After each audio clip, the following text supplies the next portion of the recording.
¿Qué tal, Andrés? ¿A poco no es una canción genial de Ennio Morricone de la película de la que vamos a hablar? Tiene todos estos aspectos de intriga y es una canción que como que te está preparando para un buen jumpscare, ¿no crees? ¡Ay!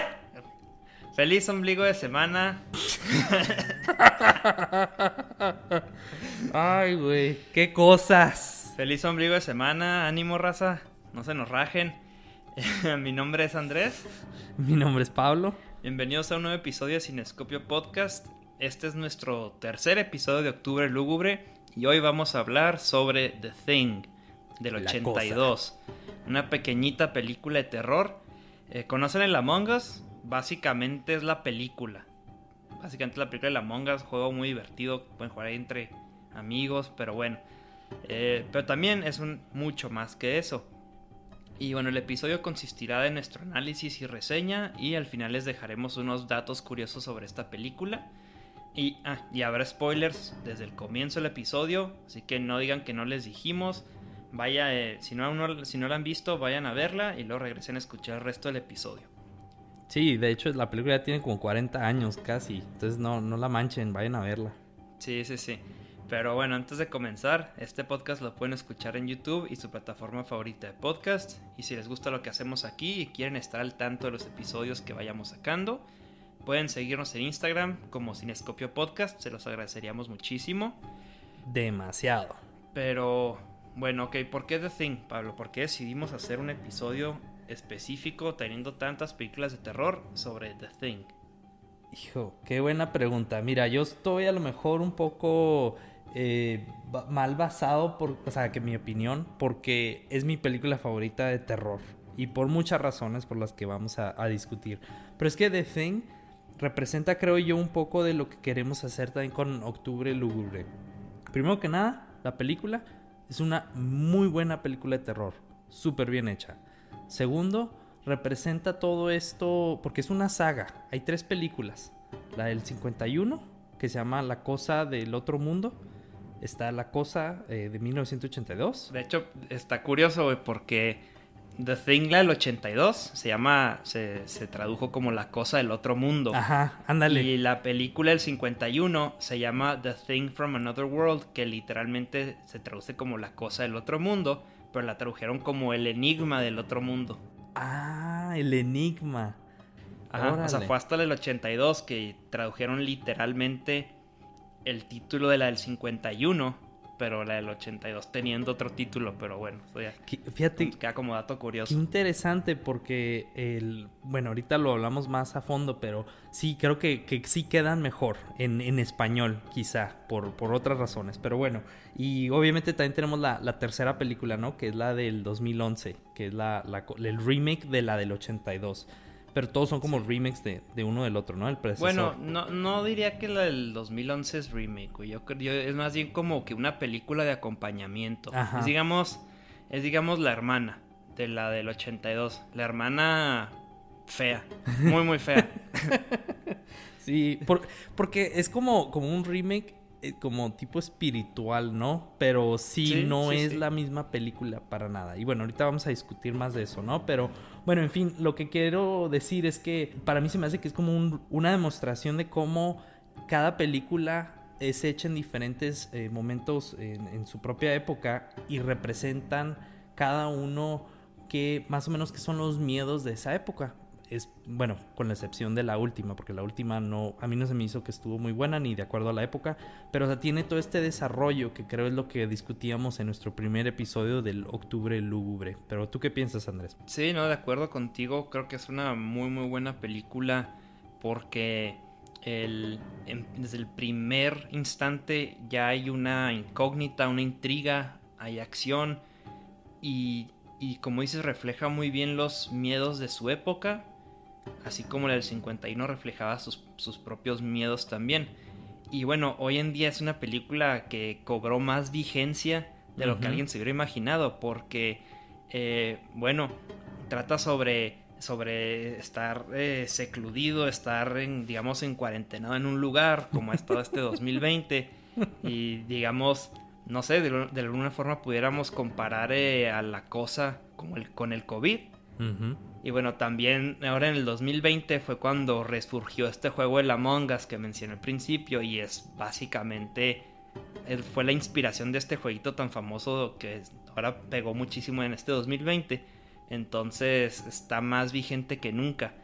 Sí, estoy de acuerdo. Es una película bastante intrigante y como dices, esto del Among Us y el coronavirus, creo que esta es la película perfecta para esta época porque todo el mundo podemos empatizar con los sentimientos que sienten estos personajes, especialmente porque es en esta época de ¿cómo se dice? De sospecha, de que no puedes confiar en quién está infectado y quién no, que es lo mismo que ven estos personajes.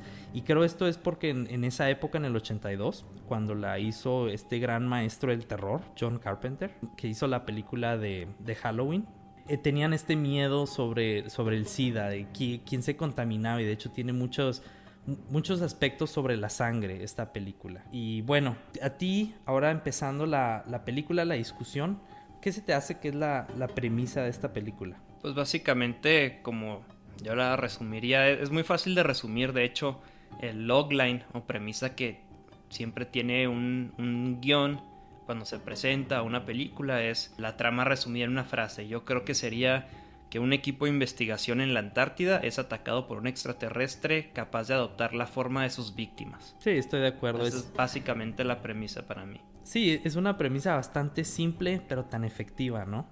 Sí, sin duda, sin duda. La premisa no es muy rebuscada, sin embargo, la película ya en la ejecución sí lo es. Y eso funciona muy bien en este ambiente de intriga y sospecha. Sí, y otra cosa de la premisa es que creo, desde que lees la premisa, ya sabes que es una película de terror. Porque tiene los diferentes elementos de una película de terror, ¿no? O sea, tienes al ambiente, que es la Antártida, tienes el aislamiento de las personas y tienes la amenaza externa, que es personificada por el extraterrestre. Claro. Pero bueno, vamos a entrar de lleno en la película. El primer acto, que esta película consiste de 3 actos muy bien marcados. Uh-huh. El primer acto comienza con un piloto y bueno, creo que es un Stormtrooper noruego porque tiene la peor puntería que he visto en mucho tiempo. Que básicamente lo que quieren hacer es dispararle a un perro. Entonces desde la primera escena ya está esta cuestión que dices, ¿por qué estos dos güeyes están queriendo matar a un perro en el helicóptero? O sea, ¿por qué lo atacan? Entonces me encanta la película porque no pierde tiempo en sentar las bases. O sea, es necesario muchas veces, pero en esta clase de película funciona, que es de lleno en la intriga, de lleno en la acción. La primera escena son 2 personas queriendo matar un perro a como dé lugar. Entonces es muy muy interesante todo eso. Y bueno, ya cuando llegan al campamento de los americanos, estos noruegos, está digamos ahí la traba, el obstáculo, el idioma, que no hablan inglés. Naturalmente los americanos no hablan noruego, ni nada más. Entonces pueden comunicar y les están intentando decir algo y acaba viendo que, bueno, para empezar a uno de los noruegos se le cae una granada y explota el piloto con el helicóptero, y luego se defienden los americanos y le ponen un tiro al noruego y se acaba como que esa parte de la película, ¿no? Entonces aquí ellos se quedan confundidos de que, bueno, estos güeyes qué chingados traían, ¿no? O sea, pues qué mosca les picó. Y el perro ya se mete en la base y nadie de ellos pues piensa nada, ¿no? Dicen como que quién sabe qué habrá pasado y ya ahí lo dejan. Sí, como dices tú, es una introducción bastante intrigante, porque desde el inicio, yo cuando estaba viendo con mi novia pensamos, ¿y estos locos qué? Y dices, ¿por qué al perro? El perro es inocente, y claro que en todas las películas el que va a matar al perro es el peor villano, ¿no? Sí. Y cuando se muere el perro todo el mundo llora, puede morir el protagonista y dices, ay, pues qué triste, ¿no? Qué sad. Pero se muere el perro, no, hombre, o sea, todo el mundo en llamas, ¿no? Saquen las antorchas y los tenedores gigantes, ¿no? Y bueno, aquí en el primer acto sucede yo creo la primer escena muy importante, que bueno, se vuelve importante conforme avanza la película. De entrada, pues no pudiéramos pensar que a lo mejor va a ser tan relevante, pero bueno, naturalmente sabes que estás viendo una película de terror y que están correteando un perro y dices, pues el perro trae algo, ¿no? Es la cosa. seguramente. Y bueno, esta escena en la que hablo es que en el primer acto el perro nadie lo pela y anda libre por toda la base. Entonces vemos que hay una escena en la que va por un pasillo donde están los cuartos de estas personas y alguien está en un cuarto solo. Está la sombra y el perro entra. Y de hecho aquí es lo que pudiéramos decir que es el primer contagio, no es la primera infección. Ese perro seguramente asimiló a esa persona. Y de hecho John Carpenter, fíjate, escuché que él decidió usar a la persona que... Porque nomás se ve la sombra de la persona. La persona que estaba en ese cuarto no era ninguno de los actores para que por la sombra no pudieras sospechar quién es. Entonces es imposible saber quién era esa persona en ese cuarto, pero ahí es donde comienza, digamos, la primera escena importante en donde dices, ah, cabrón, esta cosa se quedó sola con una persona y no sabemos quién es. Sí, de hecho ya había escuchado también que el guionista había dicho que esa persona era Palmer, pero que él de hecho era lo que él quería que fuera, o él en su historia eso es lo que debería de ser, pero okay. Lo que me agrada es que no lo deja en claro. Entonces nunca sabes quién fue el primero, ni el contacto, ni sabes cómo ocurrió. Entonces te lo deja en esta situación ambigua que deja a la audiencia interpretar quién fue y para ellos quién fue el primer infectado, sin tener que salirse de la realidad ni de las reglas de la película, ¿sabes cómo? Sí, sin tener que forzarla. Es una escena muy simple, pero es muy importante. Y bueno, fíjate, algo que también me gustó mucho aquí en el primer acto es que vemos a nuestros protagonistas, que son este grupo de científicos, de trabajadores que están cuidando esta base porque, como yo lo entendí, ellos están dándole mantenimiento a la base y cuidándola porque generalmente los científicos hacen investigaciones y estudios en verano, que es cuando es menos peligroso, el clima es mucho más leniente. Ajá. Entonces ellos están en esta base, pero me gusta mucho que son todos adultos, son gente entrenada. Me parece que McCready no se menciona, pero es un ex piloto de Vietnam. Uh-huh. Y son todos estos adultos capaces, inteligentes, pues con colmillo, ¿no? Fogueados, y ellos van a ser las víctimas. Entonces es diferente al molde que se estaba empezando a manejar de adolescentes, de que las víctimas era gente pues no la más sabia ni con la mayor experiencia ni muy inteligentes. Y aquí lo interesante es que es gente muy entrenada, muy capaz, y van a enfrentarse a esta cosa. Entonces desde el primer momento, desde aquí el primer acto, es interesante ver cómo va a desenvolverse, ¿no? Si van a hacer estupideces o si se van a comportar a la altura y plantear una buena pelea al extraterrestre. Sí, y fíjate, eso es lo interesante de lo que hace esta película a comparación de su versión antigua del 51 y la versión del 2011. Que en este primer acto, por ejemplo, la de 1951 es cómo encuentran al alien. Primero que nada, encuentran como el platillo volador que cayó. Y cómo lo empiezan a investigar. Empieza toda esta exposición sobre de por qué debemos estar aquí porque ahí era en el polo norte, no en el polo sur como es aquí. Entonces empiezan toda esta exposición y es demasiado diálogo que te pierdes en la película. No sabes de qué se va a tratar, no te intriga tanto, pero está interesante por lo que te están diciendo. En la versión nueva, si te fijas, es muy parecido, pero luego empiezan como los tipo estereotipos de a ver quién va a ser el malo. Desde el principio ya sabes que como que el científico a cargo es como que el malo, como que algo va a tener, como tipo Alien, el que está interesado en la avaricia, ¿no? Ajá, o el necio, ¿no? Típico científico así que o personaje que ve que todo se está yendo a la mierda y sigue aferrado a sus creencias y de que bueno, estamos muriendo todos. No, hay que seguir igual que siempre. Entonces ahí, como dices, hay estereotipos muy marcados en esa película del 2011 también. Y sí, establece mucho más las bases, presenta a los personajes y tarda mucho más en meterse de lleno en la acción. Exacto, y fíjate, en la primera, en la del 51, también hay un personaje ahí igualito, que también es como un científico, que es el científico a cargo, y los, como por así decir, los protagonistas, todos son ex soldados, o son, bueno, más bien son soldados, pero que pelearon en, por ejemplo, en la guerra de Corea, o que estuvieron en la Segunda Guerra Mundial, y te lo dejan bien claro, como que ahí los militares son los buenos, y los malos son los científicos. Y en la nueva, todos son científicos, pero como que también te dan este tipo de, el estereotipo del americano salvador, que es Joel Edgerton, ¿no? Pero en fin, en la del 82, esto no queda claro. No conoces ninguno de los personajes. No te dan esta exposición aburrida, ni te establecen estos personajes, que de hecho fue una de las grandes críticas en el momento, que decían que no te desarrollaban a los personajes, que simplemente los personajes eran blancos para la cosa que matara, ¿no? O sea, simplemente son para ver cómo los desgarra. Pero lo que no captaron es que esa es la magia de esta película. Está tan ambigua que no sabes en quién confiar, quién es el bueno, quién es el malo. Ni siquiera sabes si Kurt Russell va a ser el bueno, porque lo ves también como muy macho, o como que el personaje es muy distinto, sí, ¿no? Y alcohólico. Ajá, o sea, como que te está planteando a los personajes, pero de la manera en que la película va a proseguir. No para que te identifiques con un personaje, simplemente para que entiendas el tipo de ambiente que está poniendo la película. Claro, sí, creo que eso y fue muy efectivo en la película. No era necesario que desarrollaran a los personajes.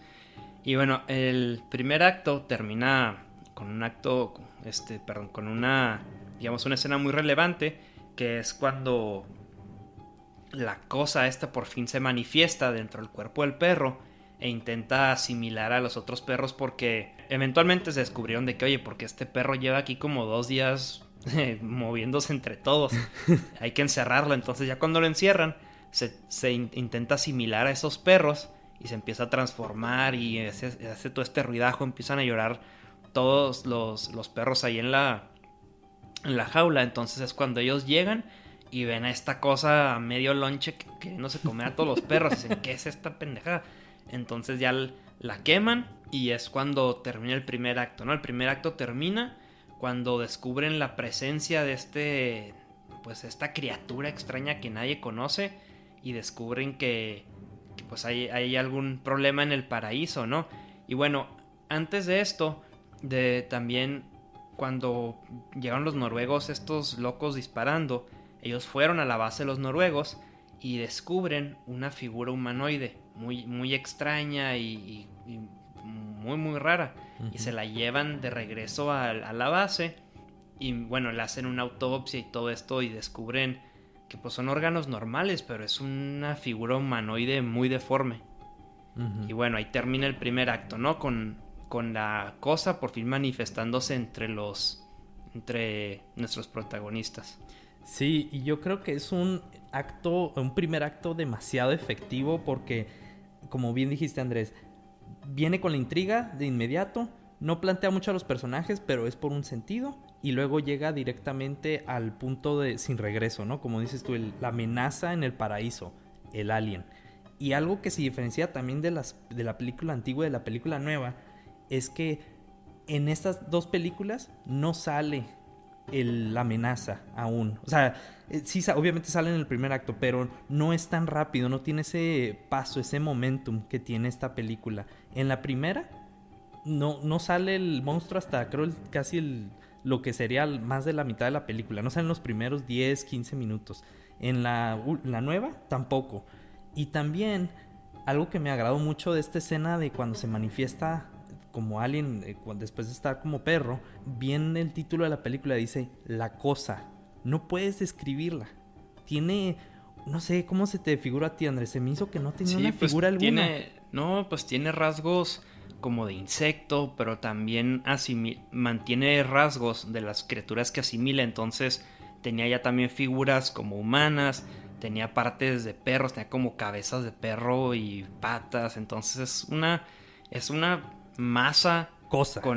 Es una cosa, exacto. Es una masa con muchas características de diferentes animales y especies, ¿no? De seres vivos.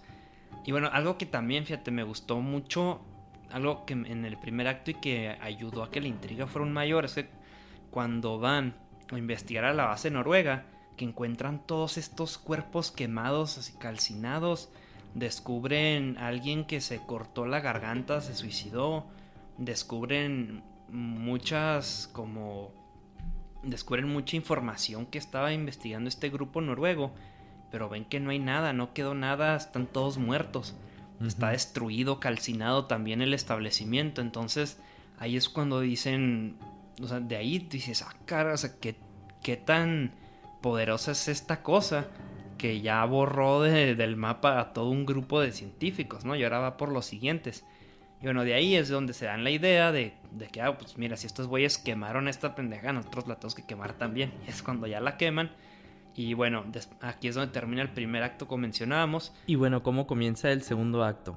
Bueno, el segundo acto empieza con una nueva autopsia sobre el cuerpo que quemaron de la cosa esta que era un perro. Y bueno, ahí es donde Blair, que es digamos, ¿quién sería el científico, no? Él sería, porque había un doctor, Cooper, y Blair es el científico. Y cuando él hace esta autopsia descubrimos algo muy importante sobre la cosa y que va a ser muy importante para comprender lo que está pasando, que es que esta cosa puede asimilar perfectamente a otros organismos, puede copiarlos, sus células a la perfección. Entonces aquí es cuando empieza toda esta intriga. Me gusta mucho porque empieza siendo una película de que hombres contra una amenaza extraña, ¿no? Humanos contra un alienígena. Pero al descubrir esto, que puede asimilar una célula perfectamente y que la cosa lleva días entre ellos, es cuando evoluciona la película a un misterio entre humanos, digamos humano contra humano, como esta historia de desconfianza y misterio, y cambia el enfoque de la película. Eso se me hizo que funciona muy muy bien. Sí, estoy totalmente de acuerdo, porque por ejemplo en la primera película, la del 51, la cosa del otro mundo es un humanoide, es un alien cabezón de como 3 metros, fuerte, es también tipo vampiro porque se alimentaba de la sangre, pero o sea, tiene una forma, es alguien que se puede identificar, no imitaba a los otros, no se escondía, o sea, bueno, se escondía de vista, pero no se escondía dentro, no se infiltraba como es esta cosa. Obviamente en la del 2011 sí se infiltraba, pero si te fijas, no sé tú qué pensaste, Andrés, pero en la del 2011 le quisieron dar una forma más como una cucaracha, como un insecto que se transformaba, pero como que tiene una forma preestablecida. Y en esta película del 82 no tenía una. Sí, es que tengo entendido que en el 2011, como es el primer contacto con humanos, la primer forma que vemos en la cosa del 2011 es su forma natural. Digamos, es su forma normal antes de asimilar algún ser. Entonces es muy, muy como de un insecto.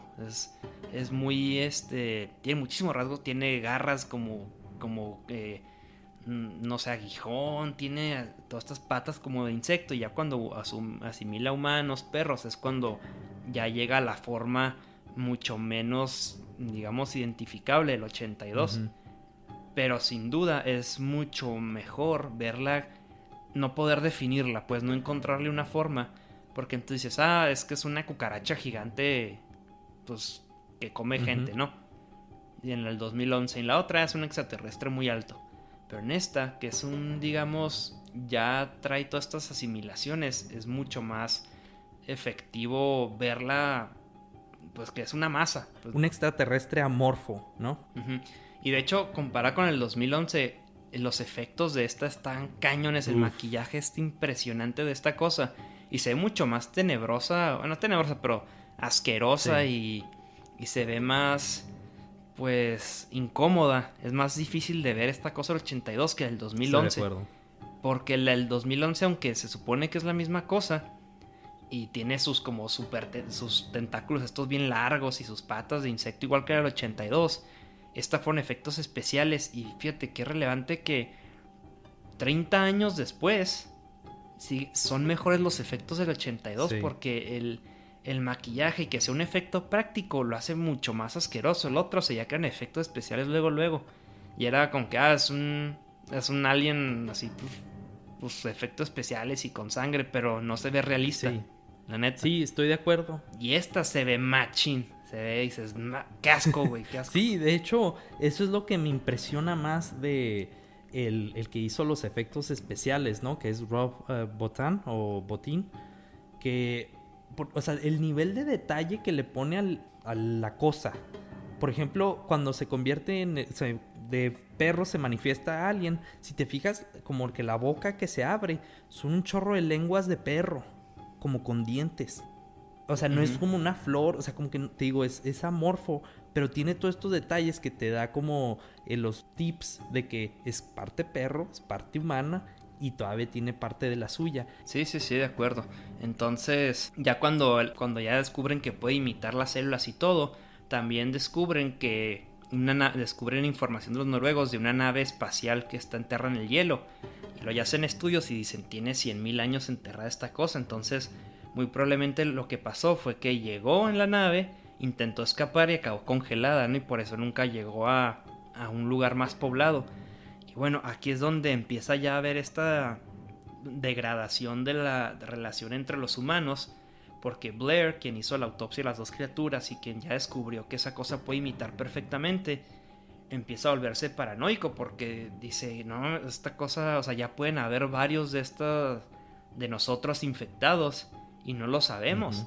Entonces, ¿qué vamos a hacer? Y bueno, cuando pasa todo esto, él en su paranoia entiende perfectamente su situación, que dice, nadie puede salir de aquí porque ya si existe la posibilidad, de hecho ahí sale, ¿no? Hace un estudio y dice, posibilidad de que alguien esté infectado en el grupo, 75%. Entonces él entiende perfectamente de que si nos vamos de aquí, muy probablemente alguien ya es la cosa y se va a esparcir por el mundo. De hecho ahí sale, ¿no? También de que cuántas horas van a pasar antes de que controle todo el mundo esta cosa, que se esparza. Entonces entiende perfectamente que lo que tiene que hacer es destruir el helicóptero, destruir tractor, destruir todos los medios de transporte y comunicación para que no puedan pedir ayuda, nadie pueda hablarle a alguien y que eso sea un método de escape para la criatura. Estoy de acuerdo y no sé tú qué pienses, Andrés, pero se me hace que esto es la magia también que tiene este guión. Una escena en cualquier guión, una buena escena, siempre lleva conflicto, siempre. Entonces, de esa forma te mantiene entretenida esa escena.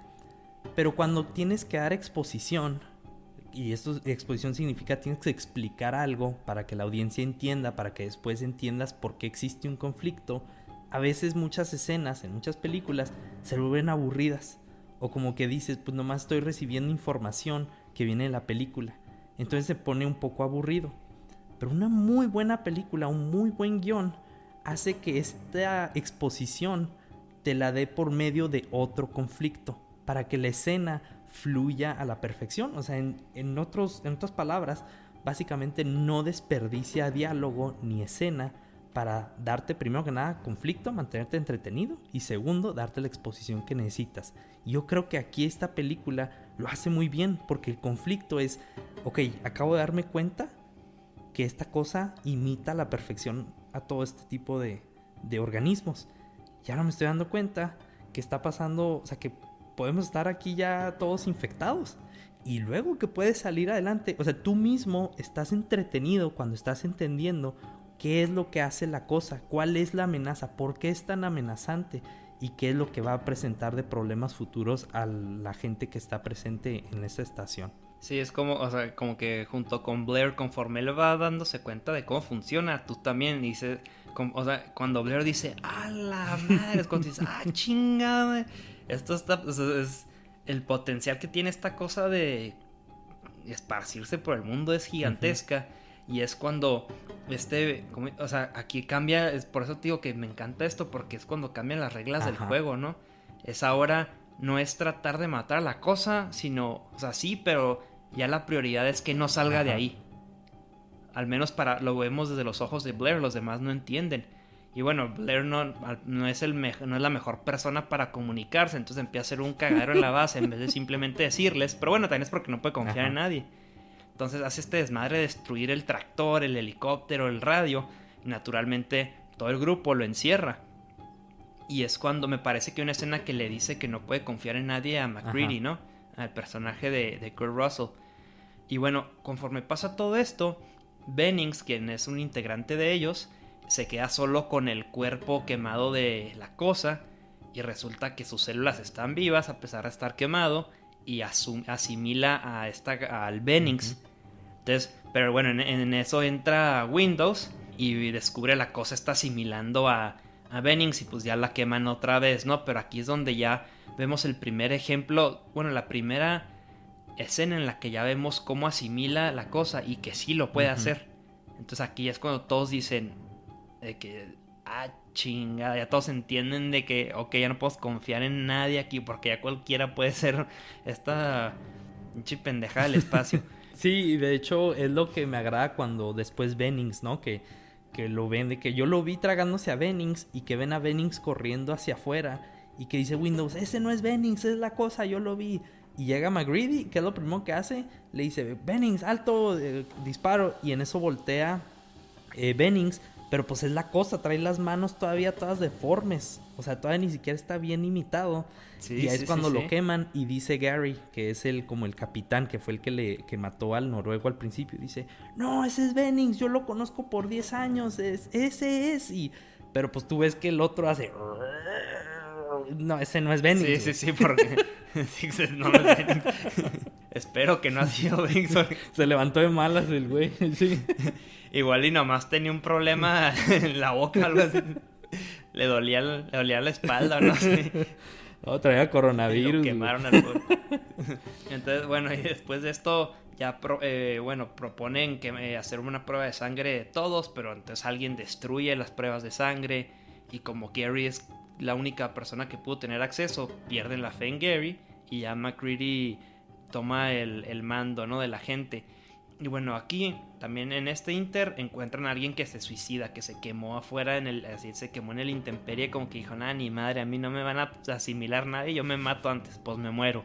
Y se muere, ¿no? Y luego, cuando descubren esto, que se muere, aquí me gusta mucho porque, fíjate, algo que me encanta de la cosa es que es bien, bien inteligente, no es una cosa así toda pendeja que anda por ahí nomás comiendo, es súper inteligente.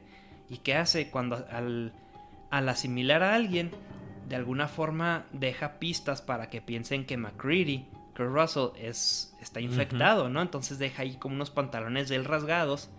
Entonces Windows y Knowles, me parece, descubren esta ropa de MacReady y lo dejan abandonado en su cabaña. Le cortan la soga para que no pueda regresar en la tormenta, porque pues, está sucediendo una tormenta invernal en estos momentos. Pero siento que es una escena clave porque, uno, te demuestra la inteligencia de la cosa. Que dices, o sea, no nomás esta cosa puede matar y todo, es esta parte muy inteligente. Y dos, otra cosa que también por la que es muy importante la escena es porque te dice que todavía hay alguien más. O sea, porque a Bennings inmediatamente en cuanto lo asimilan, lo queman, ¿no? Entonces dices, ok, ya, puede que ya no exista la cosa. Pero Fuchs se suicida, ok, él no tampoco era. Y luego, pero entonces cuando ven estas pistas y dices, no, o sea, alguien la dejó, que es la cosa, entonces la amenaza no ha terminado, ahí sigue y es extremadamente inteligente y precavida. Sí, esto lo hace un villano demasiado interesante y bueno, es un villano, de nuevo, no tiene diálogo en realidad y eso porque asumimos que las personas que imita no son la cosa en sí, sino siempre son la imitación de lo que ellos eran. Pero eso es lo que me agrada tanto de esta película, que si te fijas, cuando ves a la cosa, sí, da miedo y está grotesco, pero más bien el miedo, la desconfianza, el terror que uno siente es el ver al otro humano y decir, eres tú la cosa. Y como hay tantas cosas alrededor, porque yo la manera en que entiendo la cosa es que es como un extraterrestre, o sea, un solo organismo que cuando imita a otros se vuelven, o sea, es el parte del mismo organismo, pero se están en diferentes cuerpos. Entonces, por eso, por ejemplo, con el perro, ahí va una cosa. El humanoide ese, el donde encuentran como las dos caras, que encuentran en el campamento noruego, ahí está otra cosa. Y luego el que se traga a Bennings es otra cosa y Bennings se convierte en otra. Entonces, tienes alrededor de como 6 cosas andando que cuando empiezas a pensar, ok, ¿cómo se infectó él? ¿Cómo se infectó él? ¿Cómo se infectó él? Todos tienen sentido. Y creo que eso es una obra maestra. No sé qué otra película haya sido posible que te den este sentimiento de terror que no sabes ni cómo se contagian, no sabes cuándo se contagiaron, pero que al mismo tiempo te mantiene dentro de la realidad, dentro de las reglas del guión. Tú puedes apreciar que sí pudo haber pasado y no es porque nomás salió fuera de cámara. Sí, respeta muchísimo las reglas que establece al principio el guión y no sale con cosas que de repente dices, caray, este güey es imposible que se haya infectado y cómo está infectado. No, aquí todas las infecciones tienen un sustento lógico y pudieron ser posibles dentro de la historia. Entonces eso hace que tú digas, ok, esta madre ya infectó a 2 güeyes y duró 2 días ahí, quién sabe cuántos más puede haber infectado. Es perfectamente posible que haya infectado a alguien más y eso lo hace, como dices, súper interesante. Y bueno, y algo que también me gustó mucho en esta incógnita, fíjate, que es cuando descubren el cuerpo de Fuchs, volviendo a eso. Ajá. Lo descubren y MacReady dice, ok, este dato se suicidó, aquí está todo quemado. Dice, estoy seguro que yo no soy el único humano aquí, porque si yo fuera el único humano, ya me habrían todos atacado, todos ustedes. Si todos ustedes fueran cosa y yo no, pues ya me atacan y se acaba, ¿no? Dice, entonces, sé que al menos uno de ustedes, o varios, no, dice varios de ustedes son humanos, porque si no, ya nos habrían atacado. Entonces es cuando dices, ok, todavía no está tan perdida la cosa, pero significa que ya varios, o al menos algunos puede que hacen la cosa. Y bueno, avanza la historia y aquí MacReady, personaje Kurt Russell, regresa y con dinamita los obliga casi que lo dejen entrar a la base. Y para eso todavía no sabemos si MacReady sí es la cosa o no. Y eso está genial también, porque no sabemos si el protagonista que te ponen siquiera es el villano o no. Sí, claro, como que uno asume que no es porque dices, ok, es el principal, es Kurt Russell, pero ya, o sea, no hay reglas, pues bien pudiera ser él. Total, él regresa y cuando él regresa a Norris le da como un ataque al corazón o se empieza a sentir mal. Y bueno, aquí es cuando el Dr. Cooper, que empieza a querer reanimarlo con un desfibrilador y se le abre el pecho, así se le abre todo el torso a Cooper, así que digo, a Norris como una boca gigante y le mocha los brazos a Cooper bien cabrón. Y pues se sangra, ¿no? Y se muere obviamente, pero está bien, está así grotesco porque le está aplastando el pecho y en eso se le abre todo el cuerpo y una boca gigantesca. ¡Pum! Que le muerde todo, así se le hunden las manos en el pecho y dices, qué asco, güey. Y no sabías que esa escena, ¿sabes cómo hicieron los efectos especiales? Pusieron a alguien con amputado de los brazos y pusieron prótesis. Y entonces cuando pusieron eso, o sea, el Cooper, si te fijas, hay como 5 cortes de cámara, pero en realidad, o sea, al final sale ya Cooper así, pero para hacer la escena de cómo se quitan los brazos, era alguien amputado. O sea, no necesitaron la computadora y creo que el efecto es espeluznante. No sé tú qué piensas, pero a mí me impresionó. Sí, no, está tremendo los efectos. A mí los efectos prácticos siempre me han encantado porque son mucho más realistas. Porque lo que ves no es generado por computadora, ¿no? Lo que ves es lo que, digamos, está maquillado, está presentado de otra forma, pero si estás viendo a un güey sin brazos. Porque, pues, o igual, de hecho, creo que también preguntaron si a alguien le importaría perder los brazos, ¿no? Y pusieron unas como navajas para cortárselos. Tan prácticos que yo estoy mamón, ¿no? De que, bueno, a ver, ¿quién es el más torpe con las manos? Porque se las vamos a mochar para la escena. Al Doc. Al Doc, güey, sí. Oye, pero, y luego aquí, es que, tío, como lo que decíamos, ¿no? Lo que decías tú, que todas las escenas son muy importantes para la trama y para el desenvolvimiento de la historia. Porque en esta escena aprendemos otra cosa súper importante, que cuando se convierte esta cosa de Norris, luego la queman, ¿no? Y tío, lo que me gusta, que los personajes inmediatamente actúan. Ajá. Y actúan racionalmente. Y dicen, ok, se convirtió, no sé qué, así todos asustados. La gran mayoría inmediatamente reaccionan y pum, se transformó, es cosa, quémenla. Entonces lo empiezan a quemar y se les prende la cabeza a la cosa esta y le crecen patas como de insecto y se empieza a ir. Y la queman inmediatamente también. No es como que se les haya ido así convenientemente, ¿no? Que no la hayan visto, ¿no? La ven y en chinga la queman. Pero aquí es importante porque lo que descubrimos y que MacReady luego hace la deducción es que esta cosa, sus partes son independientes, se puede desprender para infectar a alguien más. Entonces dice, ok, si todas estas partes tienen como que sus propias decisiones individuales, su propio instinto de supervivencia, si nos hacemos una prueba con sangre en la que quememos, le pongamos un objeto caliente a la sangre, se va a defender. Uh-huh. Entonces ya tenemos, basada en esta deducción, obtienen el método para descubrir quién es cosa y quién no. Uh-huh. Entonces aquí es donde ya MacReady amarra a todos, dice, órale cabrones, le saca sangre y bueno, él dice, les voy a mostrar lo que yo ya sé. Uh-huh. Y demuestra que es humano. Entonces aquí es cuando dices, ok, ya tenemos las primeras pruebas contundentes de que él es humano. Uh-huh. Y bueno, el Windows también le hacen la prueba y también salió negativo en la prueba, entonces le dan tenga su lanzallamas y la chicharra carboniza al primer cabrón que salga positivo. Oye, y para esto Clark, que es el que había estado mucho tiempo con los perros, también ya había agarrado un bisturí, ¿no? Ah, muy importante esa escena, sí. Sí, porque es muy importante, güey. Yo también estoy de acuerdo porque Clark agarra un bisturí y quiere, pues, atacar a MacReady.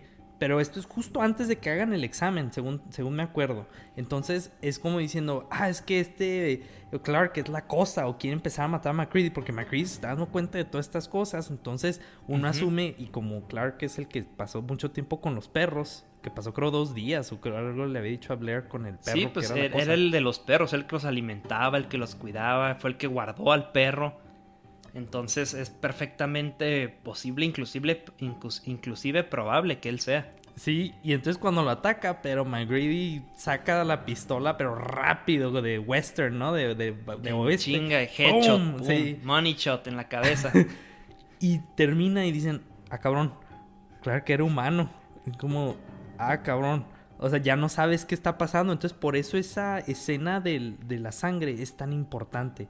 Pero bueno, le hace el examen a Windows, lo sacan, ¿y luego qué sucede, Andrés? Sí, y bueno, nada más quiero antes de volver un poquito en eso que dijiste. Cuando le dispara no hay sentido de culpa, es un asesino y de hecho le dicen, Childs le dice, mira, era humano, entonces eres un asesino. Es como de que, pues me vale madre, güey, me atacó. O sea, pero, o sea, me gusta de que MacReady está listo para lo que sea y no titubea, no fue de que, no, aléjate, no me ataques y que disparó y se queda traumado, ni madre. Este güey es un ex combatiente, se le dejó ir con un bisturí, pues te pega un tiro en la cabeza y a ver quién le duele más. Pero me gusta que no se detiene la película en todo este drama de que, maté a alguien y eres ahora un asesino. No, hace el comentario y sirve para demostrar parte más de la psicología de MacReady, que dice, güey, estamos en guerra, ni pedo. Es matar o morir, cabrones. Uh-huh. Les guste o no. Entonces me gustó mucho eso, pero exacto, entonces sigue haciendo las pruebas y ya empieza a descartar a todos y bueno, ya con uno que se llama Palmer, le hace la prueba, inmediatamente salta la sangre y todo se hace este desmadre, ¿no? Que todos se distraen, se asustan. Y está chido porque se empieza a transformar en... La cosa esta se empieza a transformar enseguida de los otros que están amarrados. Y estos güeyes de que cabrón, quítalo encima, quémalo. No mames. Sí. Porque están sentados de que a, no sé, güey, 30 centímetros de la cosa esa transformándose con la cabeza toda partida y con tentáculos bien asquerosos, todos babosos. Sí, cierto aspecto de comedia, ¿no? En el momento también estás aterrorizado, pero también te estás riendo porque ves a los otros de que sácame de aquí, cabrón. Sí, de que no mames, güey. Y luego, típico, ¿no? Aquí sí hay un poco de conveniencia que fallan los lanzallamas. Bueno, falla el lanzallamas de MacReady y el Windows se queda como todo en shock de que, ¡ay! Entonces esta cosa se transforma y ¡pum! Mata a Windows, al de lanzallamas. Uh-huh. Lo empieza a asimilar y bueno, ya por fin logran hacer funcionar lanzallamas. O no acuerdo si le echaban gasolina o algo así, pero el punto es que queman a Palmer y queman a Windows de pasada por si cualquier cosa. Entonces ya nomás le hace la prueba a estos dos últimos a Childs y a Gary. Uh-huh. Y resulta que los dos son negativos. Entonces ya aquí tenemos a 4 humanos sobrevivientes y los 4 son humanos. Uh-huh. A ciencia cierta sabemos que todos son negativos, son uh-huh. humanos, pero queda, digamos, la última incógnita, Blair, porque Blair, quien habíamos mencionado que fue el que destruyó todos los aparatos y medios de transporte y a quien encerraron en una cabaña, no lo han checado en un tiempo. Entonces dicen, oigan, pues ya todos somos humanos, ¿quién falta? Falta Blair. Entonces si ese güey no es humano, ya chingamos. Digo, es humano, ya chingamos, ¿no? Uh-huh. Entonces es cuando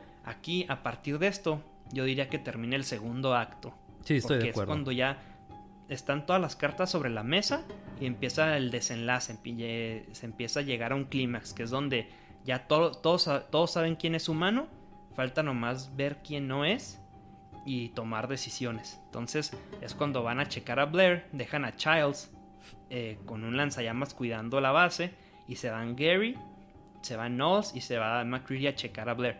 ¿Y qué pasa? Entonces llegan y está la puerta abierta de la cabaña y hay un túnel, ¿no? Hay un hoyo en el piso y entran y oh sorpresa, Blair estaba construyendo una nave espacial en unos como túneles. Sí, luego esta nave espacial como que tiene las partes del tractor, del helicóptero. Sí, es lo chingón, güey. Sí, exacto. O sea, sí, o sea que todavía te dice, ¿recuerdas que te había dicho que este era humano porque estaba destruyendo las cosas? No estaba destruyendo esto, estaba recopilando partes, la pedacería para construir su propia nave y quitando toda la comunicación, porque si te fijas es lo que hace con el hacha. Se va donde está Windows, que es el que trae el radio, y empieza a destruir la comunicación, como diciendo, para aislarlos totalmente. Bueno, aquí es donde yo difiero contigo, fíjate. Y es lo chido de esta película, que no hay nada escrito. Ajá. Pero mi teoría, a mí se hace que es perfectamente razonable su comportamiento paranoico de destruir todo. Yo siento que él era humano cuando lo encerraron.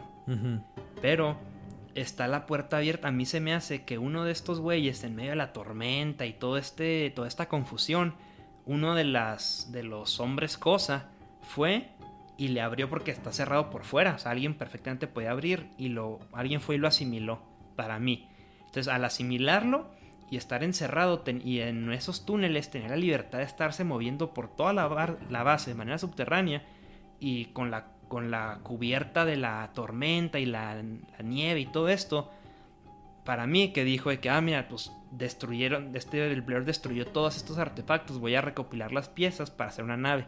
Entonces, así es como yo lo veo, de que él era humano cuando lo encerraron, uh-huh. Pero como de nuevo no sabemos quién ni cómo lo infectó, entonces es perfectamente posible que eso lo haya hecho como con doble sentido. Ajá. Para dejar a estos güeyes incomunicados y hacer su propia nave y escapar.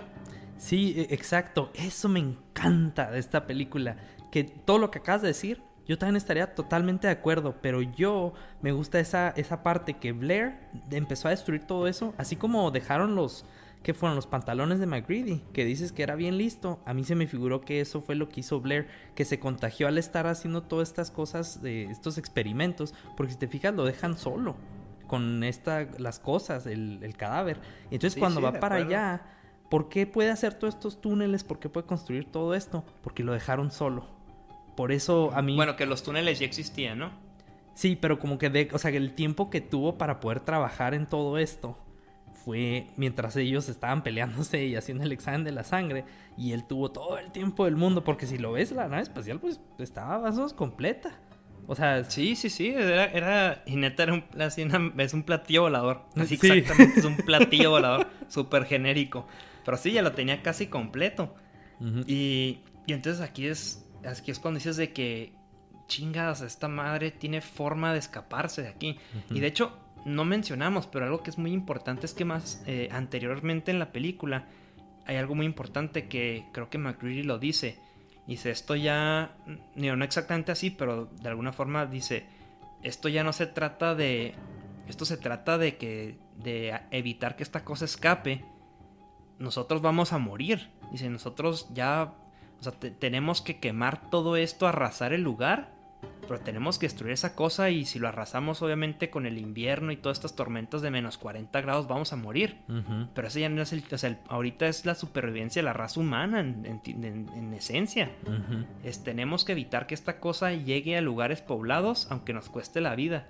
Entonces aquí, porque primero fue humano contra alien, luego fue humano contra humano, y luego otra vez es humano contra alien, pero aquí ahora los que cambia la dinámica, porque en vez de ser los humanos los cazados, ahora son los cazadores. Uh-huh. Porque ahora la cosa ya está en modo de escapar. Uh-huh. Ya no está, ya decimó a todos los protagonistas, ya nomás quedan 4 güeyes.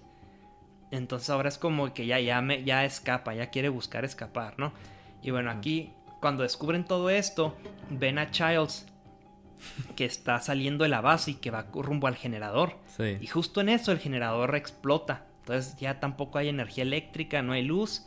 Entonces dicen, ok, va a ser la confrontación final, ¿no? Uh-huh. Entonces aquí es cuando también especulan que la cosa quiere hibernar en el frío hasta que llegue un equipo de rescate. Porque en el frío pues sobrevivió 100,000 años. Entonces es como que, bueno, me congelo, alguien me va a descongelar y ya chingue. Uh-huh. Los humanos no. Entonces también tiene el tiempo y el clima de su lado la cosa. Uh-huh. Sí, y de hecho se me hace muy interesante porque en todo guión también, en cualquier película, tienes este arco de los personajes, ¿no? O sea, un personaje no puede mantenerse igual porque si no, no tiene sentido por qué seguir su historia. Y creo que esa parte que, como dices tú, que la cosa básicamente los pone la espada contra la pared, como diciendo, o me tienen que matar, pero se van a tener que morir ustedes. Entonces, ¿cómo cambian los personajes al decir? Porque MacReady sabemos que es de combate y todo, pero al principio todo el mundo está como buscando la supervivencia por sí mismo, ¿no? Pero cuando empieza a ver, cuando dicen es que la cosa no puede salir, tú dices, es que son altruistas y es que no, es que simplemente ya vieron el terror, lo que puede ocasionar esta cosa y su arco es, ahora vamos a tener que destruirla, pero con este como sentimiento de sacrificio, como diciendo, nosotros nos vamos a sacrificar por la raza humana. O sea, toda esta desconfianza entre humanos se cambia a tenemos que hacer el bien. Claro, a una unión. Ajá, claro. Exacto. Sí, y es obviamente porque saben que todos son humanos entre ellos. Pero entonces, entonces llegamos al clímax de la película. Ellos van a los túneles donde está el generador para arreglarlo y para buscar a la cosa porque pues, la saboteó, seguramente está por ahí. Uh-huh. Entonces empiezan a poner detonadores en toda la base para destruir la cosa. Dicen, está escondido por aquí, en la base. En vez de buscarla por la base, hay que explotarla a la chingada, toda la base ya seguro se muere. Y es como decimos, o sea, ya preparados para morir, saben que eso significa la muerte para ellos. Entonces ponen los explosivos y bueno, aquí la cosa Blair ataca a Gary y lo asimila. Y luego Knowles desaparece y también lo asimila la cosa esta. Entonces aquí es cuando ya sabe que nomás queda MacReady, que ya es 1 contra 1. Entonces la cosa esta se manifiesta y llega así como digamos el tiburón así creando unas uh-huh. Como nadando tipo por debajo de la madera. Entonces ya es esta cosota gigante porque ya asimiló un chingo de gente uh-huh. y destruye el detonador. Uh-huh. Entonces aquí MacReady agarra su famosa dinamita con la que amenazó toda la película y le dice de que sí, pues chinga hasta tu madre tú también. Y le avienta la dinamita y sí, literalmente dice, yeah, fuck you too. Y le avienta la dinamita y explota, activa todos los otros explosivos y vuela la base en 1000 pedazos, ¿no? Uh-huh. Y ya la cosa se quema y ya muere la cosa. Bueno, pero como pensamos que se muere ajá. esa cosa. Y de hecho, Andrés, antes de pasar al final, no sé si te fijas, la razón por la que tengo la teoría que te digo que Blair se contagió cuando estaba haciendo la autopsia del perro es porque, fíjate, como decíamos, la cosa esta se manifiesta, o sea, las diferentes formas que agarra las tiene cuando cuando se manifiesta como el alien que es. Si te fijas, esa cosa tiene la cabeza de Blair y tiene así como otras cabecillas así humanas, pero lo trae parte de perro. Trae como un can, sí, así. Sí. Entonces, como diciendo, es que esa cosa era parte de un perro. O sea, se fue perro primero y luego se hizo Blair. Por eso, creo yo. Entonces, digo, tiene todos estos tipos de tips que puede ser sí, puede ser no. Quién sabe, pero cabe. Aunque yo como lo veo, como todas las partes, aunque se separe, viene de una misma cosa, de un mismo ser. Ajá. Entonces yo pienso que aunque se separen, retiene o sea, pudo haber sido, obviamente viene de la cosa perro que llegó al principio. Sí. Pero entonces todos los subproductos de esa cosa, que se vuelven su propia cosa, ya traen estos genes del perro para mí. Entonces, ¿sabes? Es que, por ejemplo, yo pienso que Blair era humano porque era mucho más fácil dejar el helicóptero y no volverse paranoico y como ocultar la información y decir, no, ¿saben qué, vatos? Siendo el más respetado y el científico y todo, decir, ¿saben qué? Yo y este güey vamos a ir a buscar ayuda en el helicóptero y no sé qué, o en un tractor, lo que sea. Y siento mucho más fácil llegar así a otras gentes y asimilarlas y escapar a tierras más pobladas que destruir todo y luego de esas partes destruidas hacer una cosa para escaparse, ¿sabes? Y tío, es lo chido que cada quien tiene sus teorías y suenan súper pues probables todas. Todas son viables. Y creo, güey, que esa es la razón por la que la del 82 es totalmente superior a la del 2011. Porque no sé tú qué pensaste, pero en la del 2011... No, 1000 veces superior. Porque aunque me gustó la de 2011, que busca respetar como que la historia y busca respetar ciertas cosas, simplemente no funciona. Porque mira, desde el principio la del 82, digo, la del 2011 se supone que es en el 82, pero la ropa, los peinados, como que son del 2011. Las chamarras se ven súper contemporáneas. Uh-huh. La ropa, todo, no me sentí en el 82 para nada. No. Todo se ve como de más reciente. Y luego también tuvo muchas... hubo escenas en las que alguien que parecía que seguramente, o sea, que tenía razones para estar infectado, no estaba infectado, y en cambio otro que siempre estuvo acompañado y que no puede, jamás nos dieron una escena en la que pudieras pensar que pudo haberse infectado, era la cosa. Ajá. Entonces son cosas de la nada. La resolución de esa película, siento el tercer acto que fue muy malo, que van a la nave espacial y aunque no tenía lugar ahí. Luego lo que pasa al final, o sea, que ahí dicen que podía replicar todo menos material inorgánico. Y luego pero llega el vato con un lanzallamas cuando que ya era cosa. No sé, sí. No funciona igual, la verdad. Es como que fue un buen intento, pero no funciona para nada. Sí, entonces no tiene esto que tiene el guión del 82. No tiene esas teorías viables. Como que hasta son cosas que dices, no entiendo cómo fregados pasó eso. Y como bien dices, tiene también todos estos agujeros, ¿no? De que cómo fregados no absorbe cosas inorgánicas, que es como la versión que ellos te quisieron dar de cómo fueron descubriendo quién era cosa y quién no. Y de repente, o sea, por ejemplo en la del 82, los pantalones desgarrados. En la tercera, eso no importa. O sea, te da la ropa tal como tal. Y tú dices, bueno, pues que está orgánica o lo que sea, pero... Y la gasolina del lanzallamas, o sea...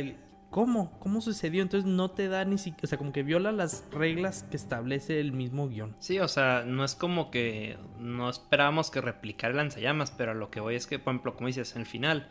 La cosa que resulta después de la asimilación, el mero final... No se acuerdan dónde tenía su arete, pero sí recuerda muchas cosas súper importantes psicológicas de la persona. Sí. O sea, si lo asimila... Porque hemos visto que asimila recuerdos, todo. Asimila exactamente todo. Personalidad... voz. Entonces, si te asimilan, si es una copia perfecta tuya, vas a saber, tú, por ejemplo, si traías un arete, qué lado te lo ponías. Ajá. Entonces, no se me hizo un mugrero el del 2011, pero se hizo que fue redundante, no aportó nada. Uh-huh. Si nunca se hubiera hecho, no pasa nada. Ajá. Fue totalmente irrelevante la película. Pero bueno, aquí es donde llegamos a la última escena de la película de The Thing. Y siento que es una gran escena, porque MacReady, ya después de que explota todo, se sienta pues en el piso así en la nieve, viendo todo arder. Y entonces llega Childs, y le dice, oye, es que vi algo moverse rumbo al generador y que lo saboteó. Entonces fui a investigar y me perdí en la tormenta. O sea, vi a Blair que fue al generador y me perdí en la tormenta. Entonces... es este diálogo de que los dos dicen, bueno, güey, o sea, no saben si quererse, porque Childs no supo qué pasó con MacReady, solo lo ve ya al final, y MacReady tampoco supo qué pasó con Childs. Entonces dicen, bueno, güey, o sea, no importa si uno de nosotros es una cosa, porque si tú eres, le dice MacReady, si tú eres la cosa, me vas a chingar y ya. Uh-huh. O sea, no tengo fuerzas ya para pelear, estoy cansado, tengo frío, ya di todo, ¿no? Y si yo soy la cosa, también te voy a chingar, güey. Y si no somos ninguno la cosa, nos va a matar el frío en 14 horas cuando deje de arder toda la estación. Uh-huh. Entonces ya estamos jodidos, pase lo que pase. Uh-huh. Entonces ya simplemente lo que hacen es no reírse ante la ironía de la situación y echarse unos pistos. Y se echan una botella de whisky en lo que se acaba el fuego y ahí se acaba la película. Sí, y es un final muy nihilístico, ¿no? De como que ya no importa nada. Súper. Esta película es súper nihilista. Y creo que en su momento también fue un fracaso en taquilla y crítica. Por eso mismo, que no es una película positiva. No es como E.T., por ejemplo. Que fue la que salió junto con esta película en el cine. Exacto, entonces no es como E.T., que tiene toda esta visión positiva sobre los extraterrestres y humanos, ¿no? Esta película es muy nihilista en su esencia, en su tono, en su ciencia ficción, ya que conforme escala el conflicto, no podemos ver una resolución en que los protagonistas vayan a salir bien librados. Aunque derroten al extraterrestre, tienen que sobrevivir al clima. Y al final cumple con este planteamiento, porque en efecto no hay un rescate milagroso, no hay un helicóptero por ahí guardado que nadie había mencionado, no hay una cabaña secreta que sirva como resguardo del frío, ¿no? Tenemos que asumir que todos al final mueren. O que la cosa llega a la Tierra eventualmente, el lugar más poblado. Sí, te deja con esa incógnita y creo, de nuevo, eso es lo que más me gusta de esta película. Pero bueno, ahora sí, hablando de gustos, ¿qué opinaste de la película? ¿Qué le pondrías? ¿Qué te gustó? ¿Qué no te gustó? Después de hacer un capítulo de 1 hora sobre esta película, creo que es seguro asumir que me gustó bastante. Como mencionábamos, me gusta mucho el tono de la película, me gusta que inmediatamente entra en la acción, no pierde ritmo, todas las escenas te ayudan a descubrir algo nuevo y aumentar la tensión y el conflicto. La resolución tiene muchísimo sentido y como decía, no hay rescate milagroso, no hay algo que mágicamente estaba ahí y eso va a hacer que salgan nuestros protagonistas. No, la vida no es así, no siempre, en su mayoría, y refleja muy bien el sentimiento de esos tiempos como mencionabas con el SIDA, ¿no? Que no veían un final feliz para esa infección, para esa transmisión de esa enfermedad. Entonces funciona muy bien este tono tan macabro, pesimista, realista de la película, y creo que es una gran película que tiene todo. Sí, estoy totalmente de acuerdo, lo tiene todo. Y sabes, esta película a mí es mi favorita de terror. Hace 2 semanas que la vi. Y te lo digo porque no recuerdo la sensación de haber visto una película y decir, no quiero que se acabe la película, quiero que siga. Porque yo vi que todavía podía seguir. O sea, obviamente se acaba, pero cuando sabía que iba a acabarse, dije, quiero que siga, es que está tan buena. No que hagan serie y todo esto, ¿no? O sea, pero no quería que se acabara. Creo la última vez que sentí eso fue cuando vi la de El Caballero de la Noche, ¿no? De Dark Knight. Creo fue la única vez donde sentí esa sensación de, por favor, no te acabes, está tan buena. Y no esperaba nada. Yo pensaba que iba a ser una película como que ciencia ficción, la típica, y que nada, o sea, todas las expectativas por la ventana. Y como bien dices, tiene todos estos aspectos que ni siquiera me da miedo la cosa, o sea, los aspectos físicos de la cosa. O sea, sí, están horrendos, grotescos, pero es más bien el terror que te da, que puede ser uno de nosotros. Y como dices, por eso funcionó también en los tiempos del SIDA, y creo que ahora, por eso también me gustó tanto, porque puedo empatizar con los tiempos del coronavirus, todo este tipo de cosas. Y más que nada porque cuando lo comparas con las otras versiones, tiene todo este aspecto único. Que no sé qué te pareció. ¿Cómo te pareció, por ejemplo, con la comparación de... O sea, ¿cómo la comparas con La Hermana Fea del 2011? No, pues simplemente en resumidas cuentas ya mencioné que hubo cosas muy superiores en todo. Fue superior la del 82, pero yo diría que el 2011 es una película genérica de acción con terror. Usa todos los tropes, los temas recurrentes, no aporta nada nuevo, se apoya mucho en la mitología del anterior y nos da otro punto de vista que es interesante en papel, pero ya en la ejecución no funciona porque no hay tanta este factor de intriga. Es muy leve, como lo tocan por encima. Y la del 82 fue al contrario, fue mucha mayor intriga, mucho mayor suspenso, y tiene su acción y todo, pero no fue el personaje principal en la película, a diferencia del 2011, y creo que funciona mucho mejor así.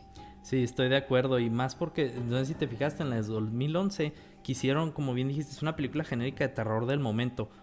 Tiene muchos como sustos que te quieren dar, ¿no? Los jumpscares baratos. Siempre, a todo momento.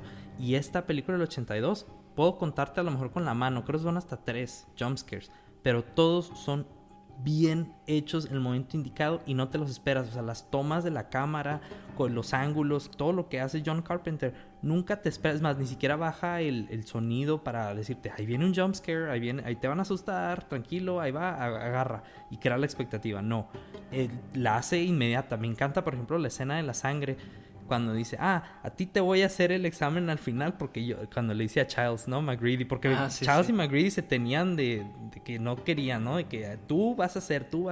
Sí, se traían tirria. Y si te fijas, es una persona blanca y una persona negra. Como también la desconfianza entre razas, ¿no? Que también tiene este subtexto, y también tiene este subtexto de que si te fijas son puros hombres. Y en la época del SIDA, pues se creía mucho que eran los hombres que eran gay, los homosexuales, y se manifiesta en esta película alrededor de eso. Pero dicen que también no pusieron un interés romántico, por ejemplo, como una mujer o otro hombre, o sea, una pareja, por ejemplo, gay o así, porque dicen que si fuera un interés romántico hubiera pues tirado a la basura todo el aspecto ambiguo de pues en quién confías y quién no, porque pues en el interés romántico siempre vas a creer, y claro que va a estar muy... Sí, claro. Te va a desmoronar cuando sabes que pues tu ser amado no es el que querías. Sí, hubiera abaratado muchísimo la película. Exacto. Pero bueno, ahora vamos a pasar a, ya por último, unos datos curiosos sobre la película. Esta es la película favorita de John Carpenter, de todas las que ha hecho. Dice que esta es su película favorita a pesar de que fue un súper fracaso. También es esta película tuvo un presupuesto de $15 millones, que la convirtió en una de las películas más caras de su tiempo de terror. Para ponerlo en perspectiva, Halloween de John Carpenter también costó $375,000 contra 15 millones. Entonces no hay ni comparación. Bueno, el soundtrack de Ennio Morricone, porque Ennio Morricone hace el soundtrack, muy bueno, la verdad me gustó mucho. Fue nominado al Razzie como peor soundtrack del año. ¿Qué estaban fumando, güey? Y fíjate la ironía, partes del soundtrack que no se usaron las usó Tarantino en Los 8 más odiados. Y esa película fue la que le valió el Oscar a Morricone. ¿Qué? Entonces, hijo, no, güey. Y fíjate, la vida tiene estos giros tan inesperados, como que dices, hijo, qué chingón, ¿no? O sea, qué resolución tan buena. Y de hecho, Tarantino, güey, está obsesionado con The Thing, porque Perros de Reserva, Reservoir Dogs y The Hateful Eight, los 8 más odiados, tienen la misma trama, güey. Pero Tarantino está obsesionado, güey. O sea, él ha dicho, es que esta película es genial. Sí, totalmente. Y bueno, debutó el mismo día que Blade Runner, que es para mí la mejor película de ciencia ficción de la historia y las mejores de la historia. Pero ambas recibieron muy malas críticas y fueron un fracaso en taquilla, y hoy son consideradas pues de las mejores películas de ciencia ficción. Y bueno, otro dato, las escenas interiores de la película fueron grabadas en sets en Los Ángeles. Muchas de las escenas interiores. ¿Y cómo lo hacían? Reducían la temperatura a cerca de los 0 grados en el set para lograr el efecto de frío. Y pues digo, en Los Ángeles creo que la grabaron en verano, entonces están como a, no sé, 40, 30 y tantos grados afuera. Y en el set estaban en punto de congelación. Y qué raro, bueno, ¿no? Porque las otras escenas aparentemente sí las filmaron, ya sea creo en Alaska, sí, creo que, o en... Ajá. Y en British Columbia, en Canadá. En Canadá. Y de hecho, por eso dicen que funcionó también las escenas entre los actores, porque los tuvieron en aislamiento mucho tiempo entre ellos, como sus personajes, en estos... ¿cómo se dice? Estos ambientes remotos. Entonces se conocieron tanto en los ensayos que cuando fueron a la película y la filmaron, ya se conocían. Entonces tú entiendes la dinámica de cada personaje porque se muestra en la pantalla en lugar de darte toda esta exposición y este fondo. Claro. Exacto. Sí. Eso es muy, cierto, es muy interesante eso.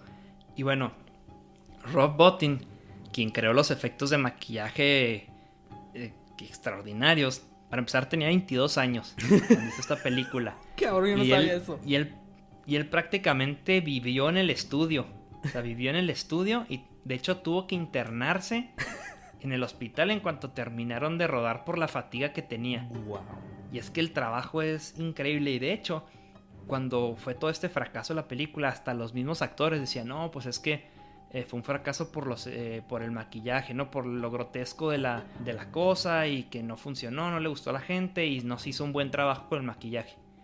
Y siendo Rob Bottin y su equipo los únicos que dijeron, güey, neta, hicimos una obra maestra aquí. Y en efecto el tiempo les ha dado la razón porque es de los mejores efectos de maquillaje que yo he visto en el cine, neta, la verdad. De acuerdo, es impresionante totalmente. Y para la época que era, increíble. Y bueno, ya por último, la película es proyectada anualmente en una estación de investigación en el Polo Sur. Y mucha gente al parecer viaja al Polo Sur nomás para ver la película en el mismo tipo de ambiente, ¿no? En donde se sitúa. Así que si no la han visto... Hasta ahí llega la fanaticada. Sí, la pueden ver en el Polo Sur. Sí, váyanse al Polo Sur y yo sí voy a ir a verla, güey. Hay su sana distancia ahí al menos, güey. Cumple con la regulación. Estoy seguro que están en semáforo verde ahí. Semáforo verde. Los dos polares están a pegar coronavirus. Pero bueno, eso es todo por hoy. Si se quedaron hasta el final de este episodio, se los agradecemos muchísimo. Como mencionamos al inicio del episodio, pueden escucharnos en YouTube o en su plataforma de podcast favorita. Y también pueden seguirnos en Instagram. En nuestro próximo episodio de Octubre Lúgubre vamos a hablar sobre Cronos, que es el debut directorial del bien amado Guillermo del Toro, orgullo mexicano. Pero bueno, muchas gracias, Pablo. Muchas gracias a ti, Andrés. Y más que nada, muchas gracias a todos ustedes y nos estaremos viendo.